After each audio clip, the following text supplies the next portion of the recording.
In the piece on 9/11, I said one of the reasons that people get grumpy with us and blow up our buildings is what we have done to them. First law of physics, there is no action without reaction. I list 200 unilateral military actions that the United States has taken against other countries unprovoked over the last 50 years. From our great military victory on the island of Grenada, which Alexander Haig, at that time Secretary of State, said, all in all, as a military operation, the Provincetown Fire Department could have done it better. Well, we've hit everybody. We've hit Panama, we've hit Cuba, we have hit Iran a couple of times. And finally, a bunch of crazies in the Muslim world, struck back. Should we be surprised? No. Perpetual war for perpetual peace is a phrase from Charles A. Beard, our greatest historian in the 20th century. And he was figuring out that with 1950, when Harry Truman militarized the economy and invented the Cold War, yes, he did, David McCullough to the contrary, we have been at war ever since. The enemy of the month club. You can't keep up with them. Gaddafi, Saddam Hussein, one after the other. Noriega, my favorite one. We have to do this to keep the Pentagon's budget as high as possible. When Bush did his little war dance in front of Congress, it's going to be a long war. His little pig eyes were glittering at this long. We got this axis of evil, you know? And he doesn't even know what the word axis means. The axis, according to him, is Iran, Iraq, and North Korea. I mean, they're not very close to each other for an axis, but we have to be at war. Two reasons. One, it is profitable for Enron and other companies like that, and for the oil business. And everybody now ruling us is a member of oil and natural gas, from Bush, father and son, to Rumsfeld and so on. So it's highly profitable. More sinister, and this is what the warning of my little book is, there is an all-out assault on the Bill of Rights.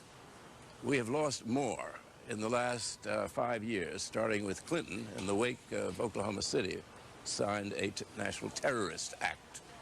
Well, under this, habeas corpus in certain situations has been suspended. Horrendous stuff. Now came the USA Patriot Act, which Bush sent to Congress after 9/11. It was passed in October. Nobody read it. Now they're starting to read it and they're beginning to amend it, thank God. But we are in the most dangerous position that we have been in 200 years. We are losing the republic. We may well have lost it. Congress has not declared war as the Constitution requires since the 8th of December 1941. And yet we're always at war with somebody. Sometimes we declare it, sometimes we don't. Sometimes we call it a police action. There is no longer representative government. The people are out of it. They don't vote. Bush was elected by 24% of the electors. That's not what we call a mandate. I enlisted in the Second World War when I was 17 years old in the year 1943. 80% of the American people at the time of Pearl Harbor did not want to go to war. We are not a belligerent people.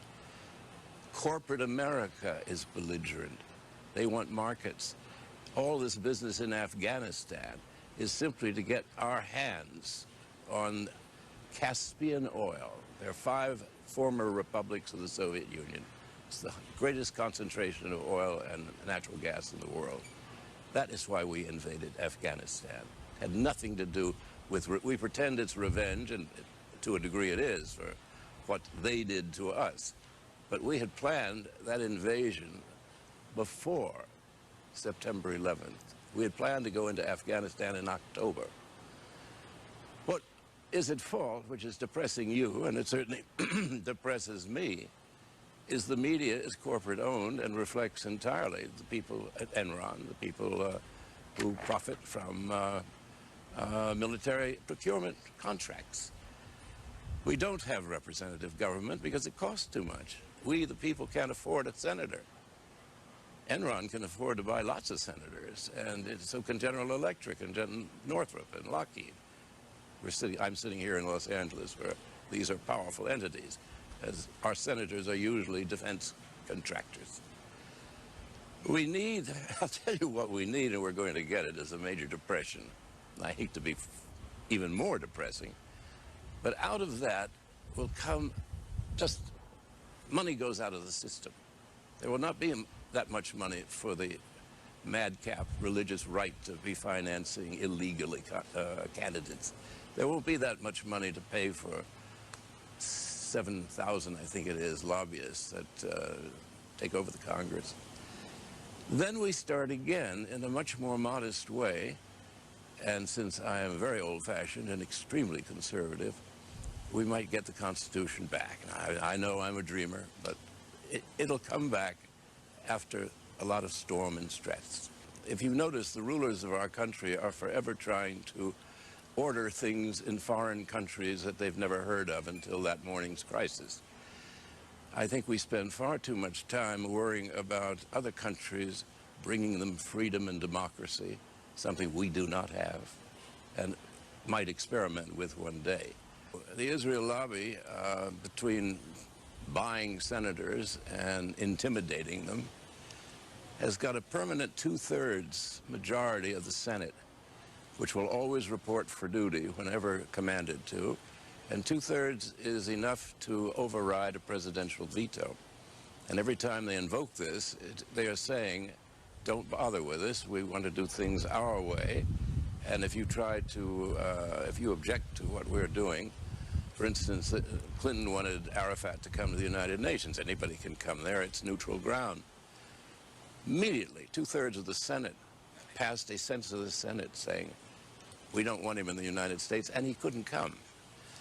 I would say that there are ways of changing that, but it'll have to be done at through the electoral process.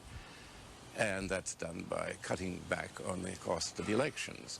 And that can be done by cutting back on the wars that we continuously fight. And revenues can be raised by not only taxing the profits of corporations, which are not taxed now, hardly taxed, but also taxing the rich. And ultimately, my one gift to the nation for the last 50 years, I've been saying we can never have a proper country with a proper educational system and health care until we tax all of the religions, every last one of them, particularly the evangelicals on television. You send your money here, your money's coming to Jesus. Now you just touch that. Okay, if he can get the money out of the people, that's his business, free country, but I want the IRS standing right beside him taking their cut for us. Well, remember that NATO was our invention in 1945 to 8. It was supposedly to save the poor Western European countries from the Russians are coming. Well, the Russians were not going anywhere, and we knew it. It was for us to keep military control through military bases over France, Germany, Italy, wherever, whatever. And then we had the CIA, which was there for not only disinformation, but to overthrow governments. I was in Italy in April of 1948, when it looked as if the communists might well have won the election, or certainly would have got enough votes to participate in the government. That was the CIA's first great victory. It was in '48. They spent so much money to make sure they bought newspapers, they bought politicians, that the communists could not play any part in the government. Now, I must say, an Italian communist in those days was not quite to the right of Jesse Helms, but they were very conservative people. Had they been in government, a lot of the turmoil in Italy would never have taken place over the last 50 years, and a lot of the corruption. We saw to it that they couldn't take part in a government when the people wanted them to. This is our task, to deny people any sort of government that they might want to choose. I was also in Guatemala in the late 40s, when United Fruit was suddenly, for the first time, taxed by the government, very small tax, because the government had no revenues. What happens? Henry Cabot Lodge gets up in the Senate and said, the government of Guatemala is communist and it is seizing United Fruit property. Well, he neglected to tell the Senate that he was on the board of directors of United Fruit, and the president of the country, Arbenz, was a socialist who had modeled himself on Franklin Roosevelt. Now, that may be objectionable to some people, but it was a freely elected and happy country, and it was civilizing itself. We sent the CIA in, they overthrew him, he had to flee the country, they seized the palace, they put in one general after another, and there's been a series of bloodbaths ever since, thanks to our intervention. You bring up Yugoslavia, wherever we set now, we are always on the side of reaction, counter to the people, but on the side of maximum corporate profits, as we will discover when the famous examination of Enron's papers does not come to light in Congress. We should have the power of recall. If we get a government that is incompetent, a government that is going to bankrupt us, a government that has declared war on practically every country on earth, is putting all of our money into war, we should have the right to recall that government, to hold an election and kick them out. That is my constitutional thought for the day. And this is where our poisonous media absolutely distorts everything. He's not popular. They say, oh, the polls. They say, look, we were attacked by monsters, Islamic monsters, and they killed innocent Americans. Don't you just hate that? And of course I hate it, you hate it, everybody hates it. George Bush is going after them in their hideout in Afghanistan. It's probably not their hideout. Their hideout is Saudi Arabia, but anyway. Do you think he's doing a good job? He's leveled every city there, and we've got a government that's friendly to us, which we don't, but we say we have. And they say, yeah, he's doing a great job. So even somebody like Daschle, who should know better in the Senate, backed off when he started to say, they ought to start explaining to the Senate what they're doing, what the plan is. After Afghanistan, it is clear they want to go into Iraq or Iran. This is constant war. We're not designed for that. Or we have to redesign ourselves into an imperial power. No republic can keep fighting everybody on something called terrorism, and we don't even know what it is until the president defines it. So-and-so is a terrorist country, or potentially terrorist, or they may have enough talcum powder in order to build anthrax or whatever. This is no way to run a country, and we are now trapped in a war machine. When Mr. Rumsfeld gets up there, and he's a first-rate stand-up comic, I will grant him that, sitting there with these dumbhead journalists, and some not so dumbhead, but they can't ask anything, and makes fun of them, and there's a war going on, and they're not allowed to look at it.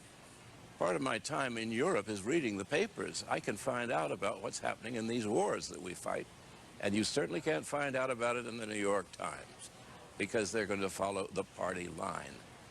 So we are launched into perpetual war for perpetual peace. I find you quite repulsive when you're doing fictionalized journalism. You know, your worldview, again, is very clever, but it's repulsive. It's very anti-American, and I find you rather disgusting. Well, I find you pretty disgusting, too, because you don't seem able to read clearly. Your mind is full of things that perhaps Jerry Falwell or some other great thinker has put into it. Why don't you look around you? Why don't you see what kind of country you live in? Are you happy at the billions of dollars that are spent buying elections? Do you think this is a good America? Do you think this is an America John Quincy Adams would like when we go to every corner of the globe to bomb innocent people, by and large, as we've just done in Afghanistan? I don't think anybody who thinks that has an American corpuscle in his body. Thank you. That there'll be some form of martial law. We're already going to have, I have to carry my passport in my pocket now, in my own country. We're going to have identification. The Social Security number has been used as a means of, identification for the Treasury Department. They will have at the Treasury all of your income and outgo. They said in 5 years they should have it. Everything that you have done on plastic and so forth. It's going to be complete order imposed upon us by a federal machine that is quite scary. And nobody is making a warning sound about it.